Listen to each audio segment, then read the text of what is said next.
Christianity has to be continually redeemed from secular history.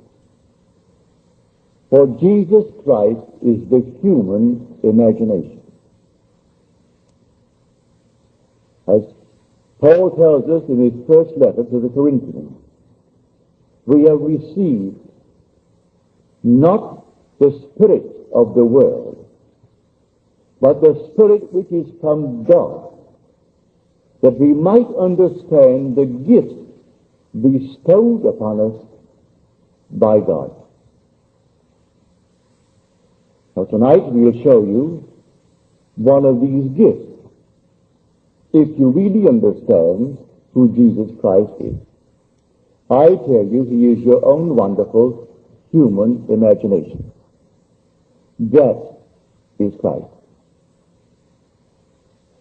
It comes as a shock when you first hear it if you are raised in the tradition, sir, as the speaker was. I was raised in a Christian home.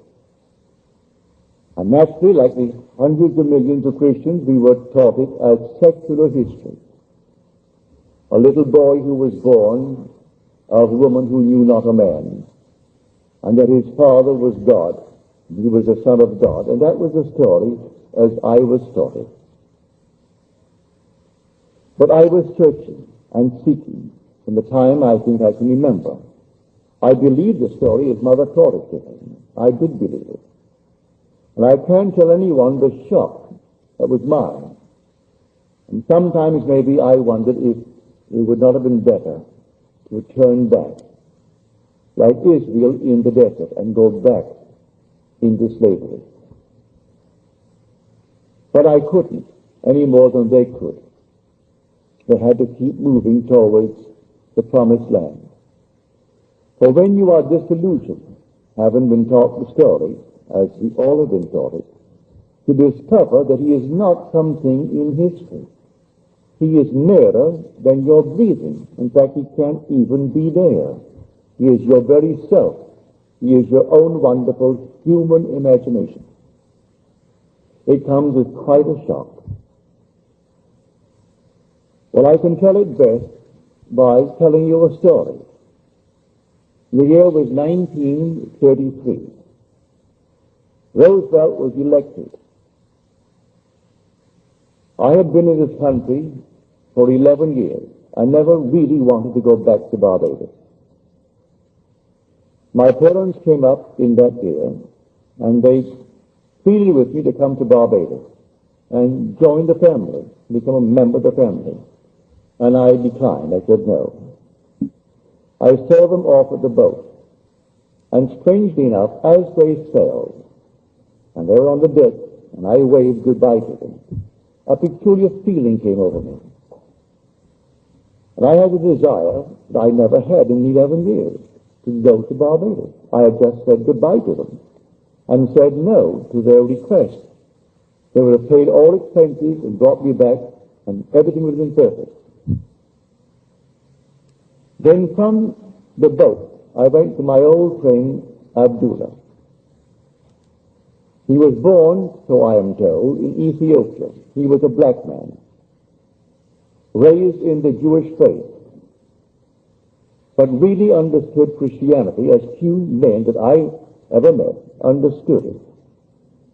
He understood the law, not the promise. He understood the law. So I went to him and I told him the feeling that came over me, that I wanted to go to Barbados. I just waved at my parents, and a peculiar feeling possessed me. And he said to me, "You are in Barbados." Well, that did not make sense to me. I'm standing in his place on 72nd Street off Central Park West. That's where he lived. He lived at 30 West 72nd Street. Then I am in this place, and he's telling me that I am in Barbados. He didn't explain what he meant. So, as the days went by, I said to him, "Ab, I am no nearer to Barbados than I was when I spoke to you."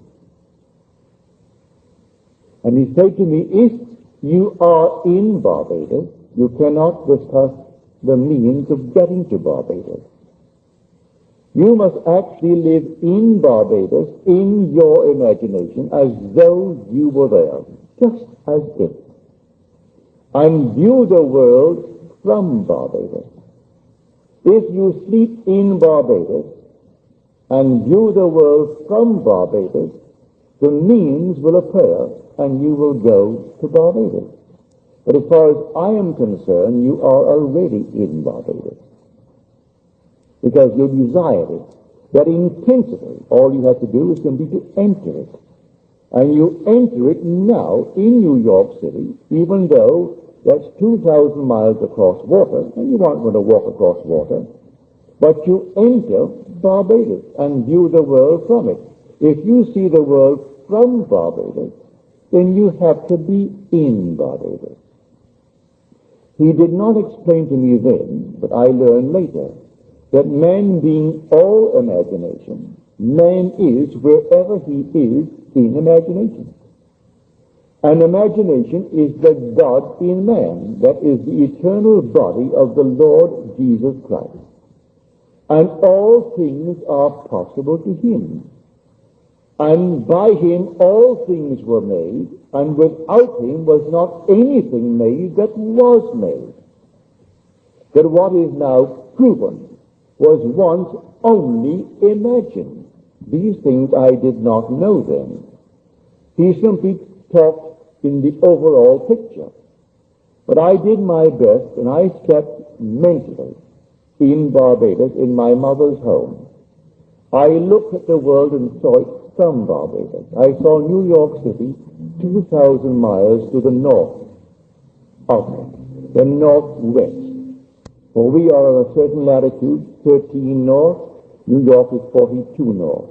We are the 59th longitude, New York is the 74th. So I saw it northwest, as I could imagine it. I heard the tropical noises. We call this land tropical. It really isn't tropical in the really true sense of the word. When you go into the tropics, it's something entirely different. I was born in the tropics, almost on the equator. It's an entirely different odor. Sunsets go like this. You look at the sun, and the sun disappears suddenly. A ball of red light becomes green. You're looking at the sun, and suddenly, in a matter of a split second, you're seeing a green sun. You're seeing the complement of red. So we have no twilights in Barbados. The sun goes down rapidly from a red ball to a green ball, and you're seeing a green ball. So the whole atmosphere differs. Well, I put myself into that and felt that my mother and father were in their room, and that my brothers, those who were not yet married, were in the house. It's a huge, big, old home of ours. And there I slept. This was now late October. When it came to the end of November, I said to Ab, I am no nearer Barbados. He said, you are in Barbados. Then he turned his back on me, walked towards his bedroom, and slammed the door, which was not an invitation to follow him. If you understood Ab, he was teaching me a lesson. The lesson of faith.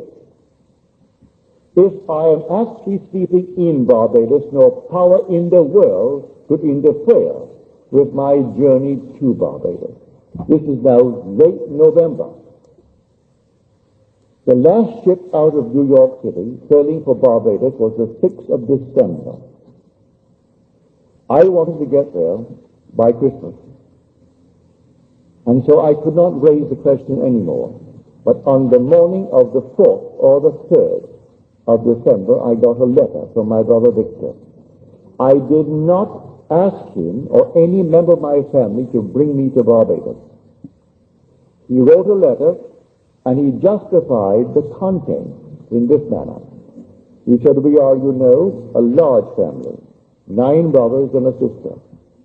We have never been united around our Christmas table at Christmas since we were a family. For there was an interval between my sister Daphne and the last 2 boys of 8 years. By that time, my oldest brother had left for Demerara in British Guiana. And by then, when he came back, my brother Lawrence went off to McGill to study medicine. And we were always moving around. But this time, everyone was present but yours truly. And he said, I'm enclosing a small little draft, $50. But in 1933, when there were 17.5 million unemployed, and we didn't have 204 million citizens, we only had 120 odd million. It was an enormous thing. If you're not old enough to know it, may I tell you, it was really a horror. Well, I was numbered among the unemployed. And so he knew that I could come if the terms were there, that I had my passage paid. So he enclosed a $50 draft to buy a suit. Well, you could buy a suit in those days for $12, $10. You could buy a pair of shoes, McCann shoes, for $3. And so I went down to the steamship company, because in the letter he said, I've notified the company to issue a ticket. And then the little $50, you buy what you need for the trip, and then sign the chips. And when the ship comes in, I'll meet the ship and pay all the things that you have incurred, all the debt. But I went down to the ship. They say to me, I'm sorry, Mr. Goddard, but we do not have a first-class passage for you. We can accommodate you third class. You have the first-class accommodation for meals, and you can have all the other areas of the first class. But for sleeping, you have to go to the third class. I said, perfectly all right with me, I'll take it. I went back to Abdullah, and I told him. You know what he did? And I said, I am going third class to Barbados, but I have the accommodation with the first for the daylight hours. He said, who told you you're going third class? You are already in Barbados, and you went first class. Again, he closed the door on me. I went down to the ship the morning it sailed on the 6th of December, and the ticket agent said to me, Mr. Goddard, I have good news for you. We have a cancellation. And now you can go first class, but you'll share it with two others, or three in the cabin. Perfectly all right with me. And so I went down first class. Abdullah said to me, you know, Neville, when you return from Barbados, you will have died. Never explain a statement of that nature. You will have died. I'm coming back from Barbados, but I will have died. He spoke with these cryptic manners. Well, I did. I went down to Barbados. I was a strict vegetarian. I had not eaten one piece of meat or fish or fowl in 7 years. No smoking, no alcohol, no sex. Disillusioned in my first marriage, and the whole thing was simply, I became a celibate. I came back from Barbados, and in Barbados I was the same being that I was when I arrived, to the annoyance of my family. For they made all their money in groceries, selling meat, fish, alcohol, everything. And I am enjoying a trip based upon their efforts, and here I am not taking what they're offering. On my way north, I did everything I had not done in 7 years. He was right. I died. That state of consciousness died. That's what died. Neville is the immortal being. That is, the inner man is immortal. I was locked in a state. The state I departed from, so as far as I am concerned, I died to that state. You see, life is nothing more than a hunger. This whole vast world is a hunger. And there are unnumbered states of consciousness from which you and I can view the world to satisfy that hunger.